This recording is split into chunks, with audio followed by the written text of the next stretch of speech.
From tracking down bounties in the irradiated wasteland to settling old scores with the Brotherhood of Steel, here is every single person the Ghoul has killed throughout the Fallout TV series so far. Let's start at the very beginning with the Ghoul's grand reintroduction to the wasteland after being dug up from his yearly burial. Imagine you're a bounty hunter who gets periodically buried alive so someone can harvest pieces of you for God knows what reason. And when you finally get exhumed, the first thing you see is 3 idiots who want to hire you. That's exactly what happened when Honcho, Slim, and Biggie dug him up. Now, Honcho thought he was being clever by bringing a chicken along since feral ghouls supposedly can't stand them. But when negotiations broke down, things got messy real quick. The Ghoul grabbed Honcho and used Slim as a human shield when Biggie opened fire with his junk jet, which meant poor Slim got shredded by his own teammate's weapon. That's a shared kill technically, but it still counts. Then the Ghoul took Slim's double-barrel shotgun and literally blew Biggie's head clean off his shoulders. As for Honcho, well, the Ghoul tied him to his own coffin and shoved the whole thing back into the grave, snapping the guy's neck in the process. 3 kills before he'd even been awake for 5 minutes. But that was just the warm-up act, because when the Ghoul arrived at Philly looking for his actual target, Siggy Wilzig, he strolled in like he owned the place, completely ignored Ma June's warning that ghouls weren't allowed in town, and then shot Wilzig's foot clean off to stop him from running. This obviously didn't sit well with the armed residents of Philly, who immediately opened fire on him. The Ghoul proceeded to gun down at least 10 different people in the span of a few minutes. We're talking about a woman shot in the chest, 2 guys also shot in the chest, 1 unlucky soul who took a bullet to the head, another chest shot, someone shot off screen with his rifle, a guy who got hit in the neck and bled out, another chest shot, another headshot, and a woman who also caught a bullet to the head. After all that chaos in Philly, the Ghoul's next confirmed kill was actually an act of mercy, believe it or not. When he ran into Roger again at the Westside Medical Clinic, his old acquaintance was in the process of turning feral. Roger was fighting it hard, desperately trying to hold onto his humanity, but he'd run out of the drugs that kept the transformation at bay. The Ghoul didn't have any vials to spare either, since he'd lost his entire stash in a fight with a gulper. So instead of letting Roger suffer through the horrifying process of losing his mind completely, the Ghoul did what he considered the merciful thing.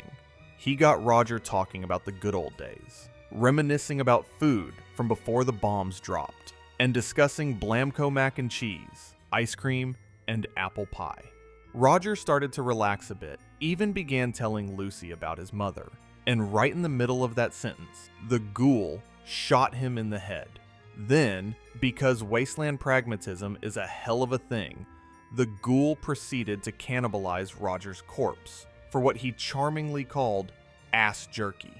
Grim, sure, but survival in the wasteland doesn't leave much room for squeamishness. Things got interesting again when the Ghoul ended up at the BBQ shack after being arrested by Sheriffs Troy and Rex. These 2 lawmen assumed he was responsible for killing some organ harvesters at the Super Duper Mart and brought him before President Booker. During the confrontation, the Ghoul mentioned killing a bunch of people in Philly, which probably included Troy's father, and Troy immediately aimed his gun at the prisoner. Big mistake.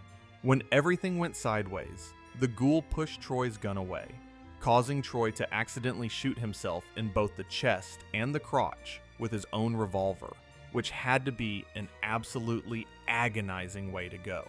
The Ghoul then finished Troy off with multiple shots before turning his attention to Rex and putting a bullet in his gut. 2 more bodies to add to the count.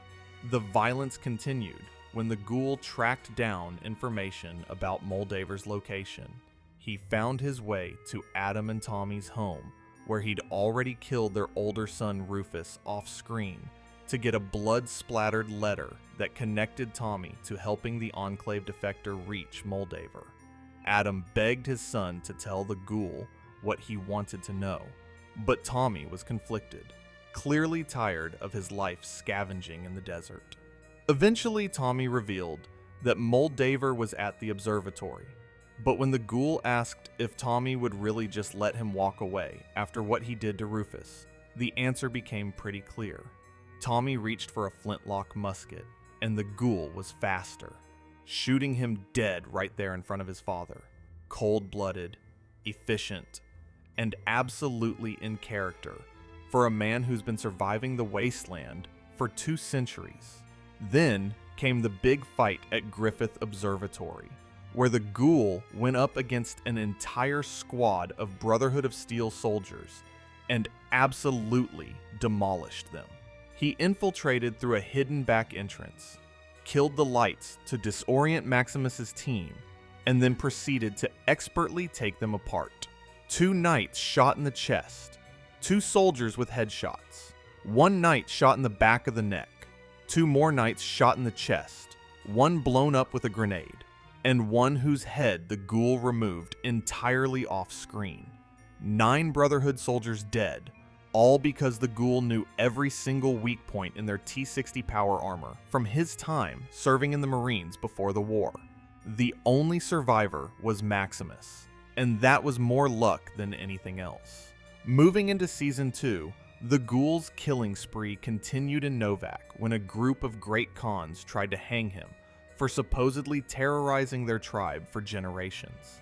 These raiders really should have just shot him and been done with it, but they wanted the dramatic execution, which gave the Ghoul and Lucy enough time to turn the tables. Once Lucy shot down his noose, the Ghoul went absolutely wild on the Khans. 2 guys got headshots.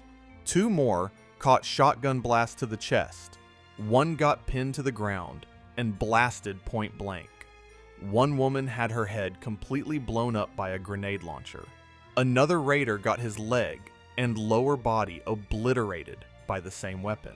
Someone bled out after catching a thrown knife to the chest. 2 more got blown up by a grenade. And there was at least 1 more body that got killed off screen by either the Ghoul or Lucy. That's at least 11 Great Khans who learned the hard way that you don't mess with a 200-year-old bounty hunter who's already dead inside anyway. The most recent kills came when the Ghoul and Lucy were exploring the ruins of Affordable Al's Discount Hospital looking for supplies. They found a wounded woman and another injured man, but things got worse when the Ghoul noticed the man had been poisoned. Rather than try to help him, the Ghoul slit the guy's throat with his Bowie knife, then tried to eat a piece of his flesh before realizing the poison had contaminated the meat and puking it back up. Shortly after, they got attacked by rad scorpions. The Ghoul shot 2 of the juvenile ones with his revolver, but then a big mama rad scorpion burst through the doors. The creature managed to sting both the woman and the Ghoul himself after he used her as a human shield, which was pretty ruthless even by his standards. But the Ghoul got the last laugh by grabbing a frag grenade, stuffing it into the rad scorpion's wounded mandible where he'd cut off part of its mouth, and kicking the thing away right before it exploded. 4 more kills to add to the tally, though admittedly the rad scorpions were more self-defense than anything else. So if we tally up every raider, soldier, sheriff, rad scorpion, and unfortunate bystander mentioned here, the Ghoul has racked up a total kill count of 42. From his violent wake-up call to his ruthless survival tactics in the hospital, Cooper Howard demonstrates that while war never changes, the body count certainly keeps rising.